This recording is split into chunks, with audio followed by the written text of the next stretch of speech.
In many patriarchal societies and tribal societies, fathers are usually known by their sons, but I'm one of the few fathers who is known by his daughter, and I'm proud of it.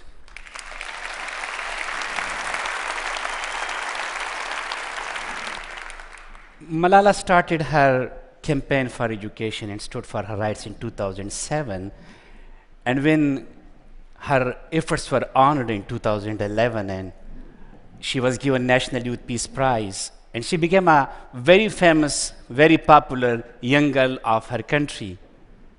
Before that, she was my daughter, but now I am her father.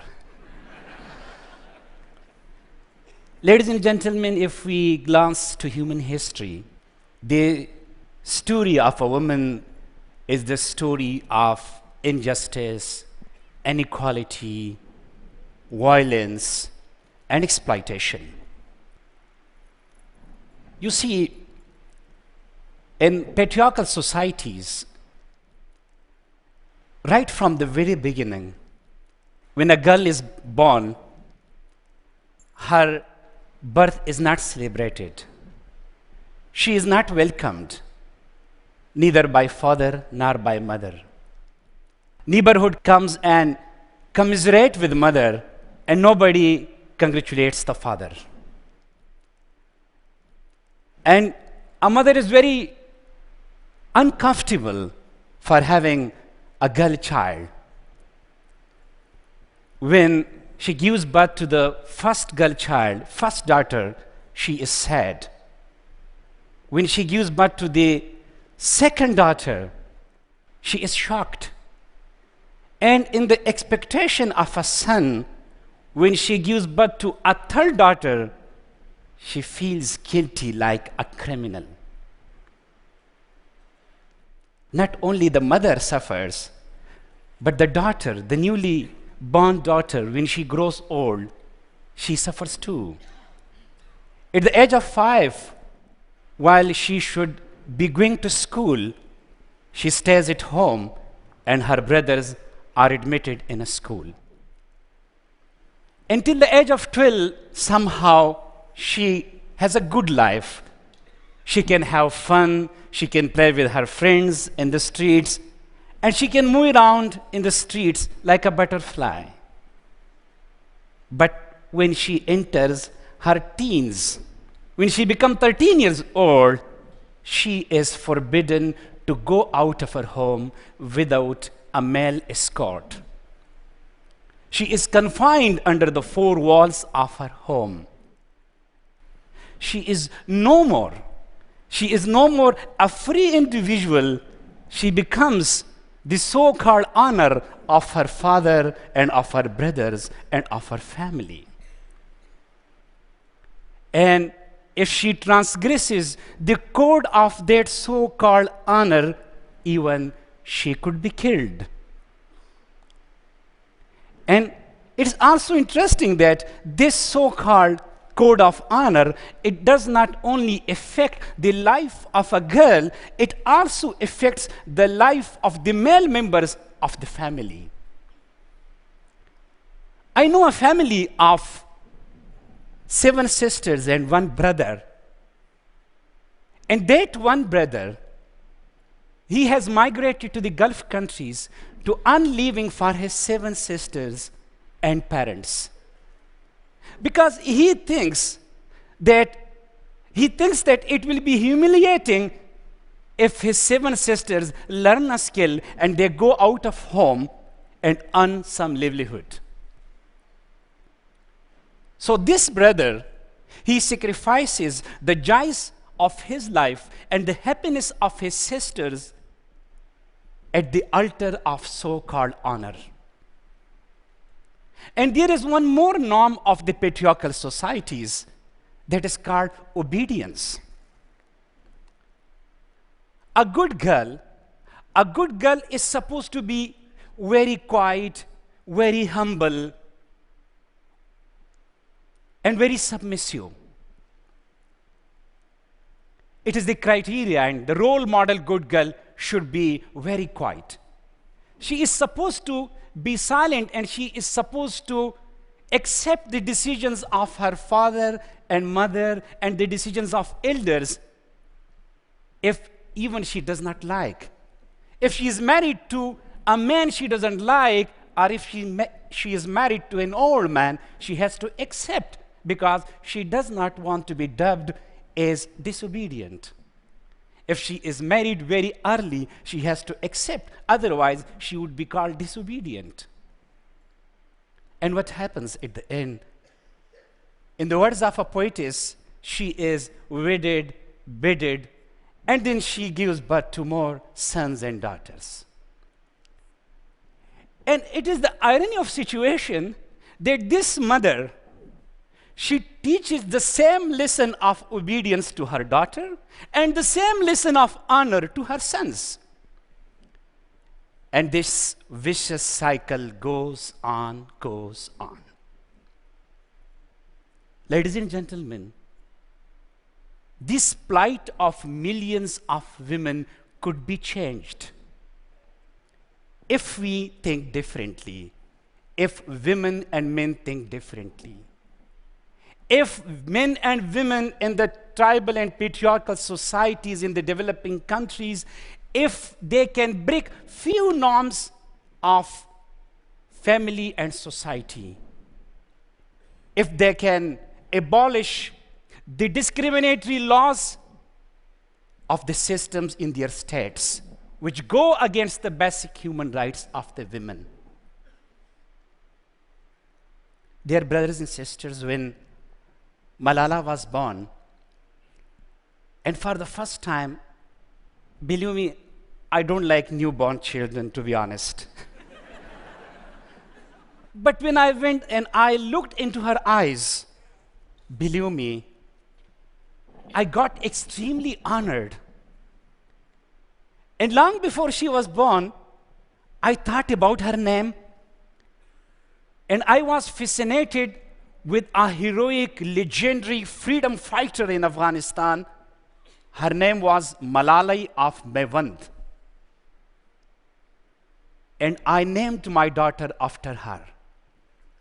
Few days after Malala was born, my daughter was born, my cousin came to, and it was a coincidence. He came to my home, and he brought a family tree of Yousafzai family. And when I looked at the family tree, it traced back to 300 years of our ancestors.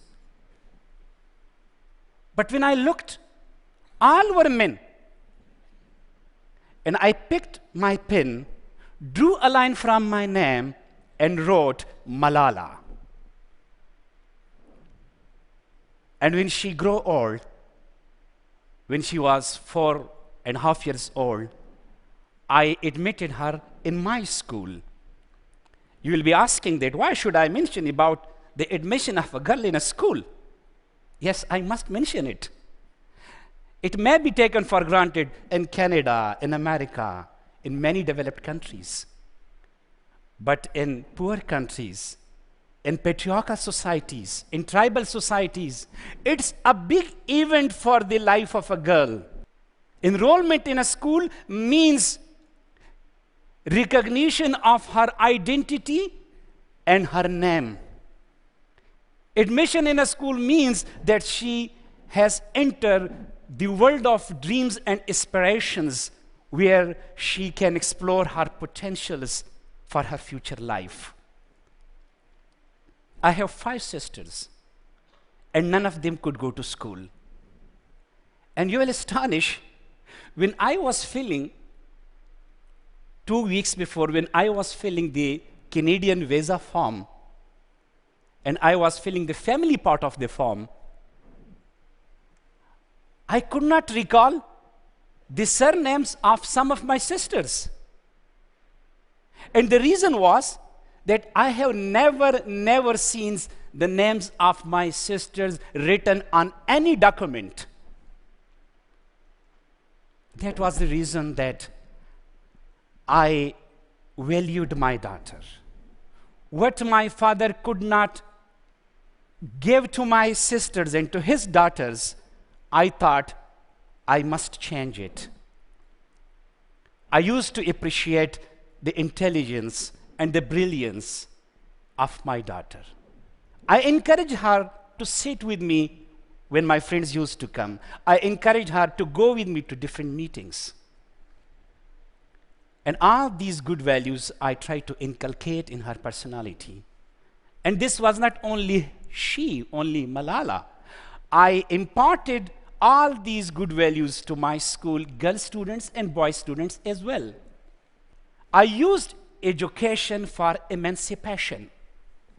I taught my girl student to unlearn the lesson of obedience.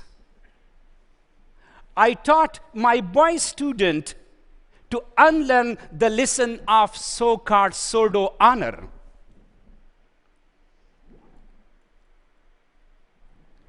Dear brothers and sisters, we were striving for more rights for women. And we were struggling to have more and more space for the women in society. But we came across a new phenomena.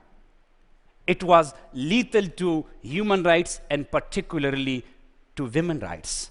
It was called Talibanization.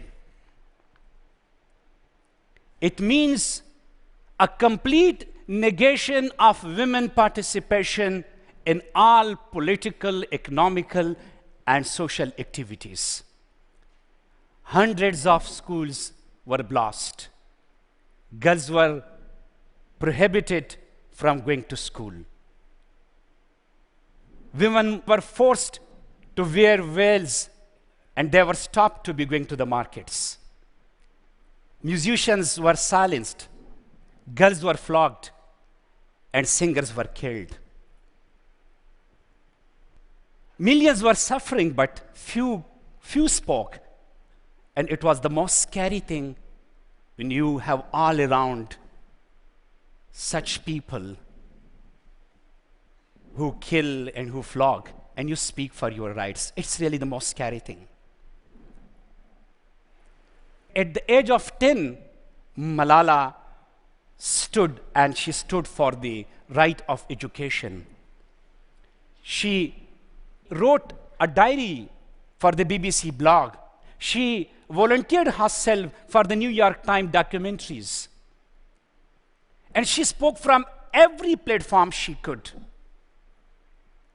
And her voice was the most powerful voice. It spread like a crescendo all around the world. And that was the reason that Taliban could not tolerate her campaign. And on 9 October 2012, she was shot on the head at point blank range. It was a doomsday for my family and for me. The world turned into a big black hole. While my daughter was on the verge of life and death, I whispered into the ears of my wife, should I be blamed for what happened to my daughter and to your daughter? And she abruptly told me, please don't blame yourself. You stood for the right cause. You put your life at stake for the cause of truth, for the cause of peace, and for the cause of education. And your daughter is inspired from you, and she joined you. You both were on the right path, and God will protect her. These few words meant a lot to me, and I didn't ask this question again. When Malala was in the hospital, and she was going through the severe pains, and she had severe headaches because her facial nerve was cut down. I used to see a dark shadow spreading on the face of my wife. But my daughter never complained. She used to tell us, I'm fine with my crooked smile and with my numbness in face. I'll be okay, please, don't worry. She was a solace for us, and she consoled us. Dear brothers and sisters, we learned from her how to be resilient in the most difficult times. And I'm glad to share with you that despite being an icon for the rights of children and women, she is like any 16-year-old girls.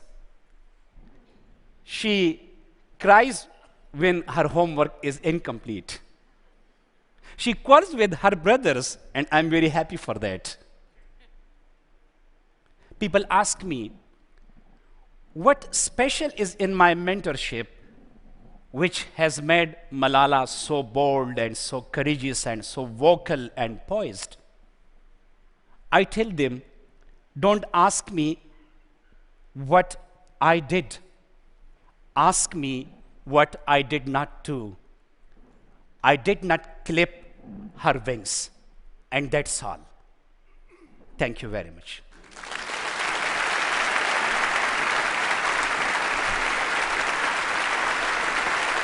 Thank you very much. Thank you.